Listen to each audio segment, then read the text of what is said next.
அப்போ எல்லாரும் காப்பியை கப்பில் குடிக்கிறது தானே, சூடு தாங்கிறதுக்காக காதை பிடிச்சி தூக்கி கப்பில் குடிக்கிறது தானே வழக்கம். உலகத்தில் வெளிநாட்டில் இருந்து வந்த பானம் அது. அவன் எந்த முறையில் குடித்தானோ அந்த பானத்தை அதே முறையில் தானே இங்கே குடிக்கணும். காப்பி குடிக்கிறதுக்கு மட்டும் நம்ம பயலுக்கு என்ன பண்ணாங்க, பானம் அவன் பானம், தயாரிப்பு முறை அவனுடையது, எல்லாம் அவனுடையது, பேர் உட்பட. நம்ம குழம்பின்னு பின்னாடி பேர் வச்சுக்கிட்டோம், ஆனால் எல்லாம் அவனுடையது. எல்லாம் அவனிடத்திலிருந்து அப்படியே எடுத்துக்கொண்டவன் அதை குடிப்பதற்கு மட்டும் டபராவும் டம்ளரும் கண்டுபிடிச்சான். டபரா டம்ளரில் தான் குடிக்கணும். ஏன் டபரா டம்ளரில் குடிக்கணும்? அப்போ தான் நீங்கள் அண்ணாக்க குடிக்கலாம். நீங்கள் கப்பில் தூக்கி அண்ணாக்க குடிக்க முடியுமா? மேலெல்லாம் வழிஞ்சிடும்.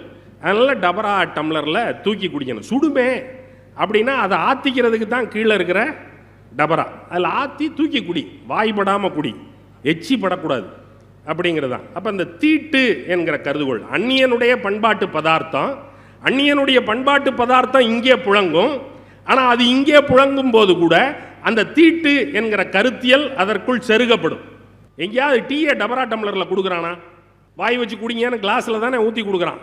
அந்த கிளாஸை வேற அவன் ஒரு பேசினில் தண்ணி வச்சு கழுவிக்கிட்டே இருப்பான். அதுவே டீ மாதிரி தான் இருக்குது. நம்ம அதை ஏதாவது கருதுறோமா? அந்த டம்ளரில் வாங்கி குடிச்சிட்றோம்ல. அவன் அட்டை கப்பு கொடுத்தா கூட இல்லைங்க நான் சுற்றுச்சூழல் உணர்வு மிக்கவன், ஆகையினால நீங்கள் எனக்கு கண்ணாடி லோட்டாலே கொடுத்துருங்க அப்படின்னு கண்ணாடி டம்ளரில் வாங்கி அதை குடிச்சிட்டு வந்துடுறோம்ல. அப்போ தேநீருக்கு ஏன் அது வரல, காப்பிக்கு ஏன் அது வந்துச்சு? ஏனென்றால் காப்பி புழங்கிய இடம் வேற, தேநீர் புழங்கிய இடம் வேற.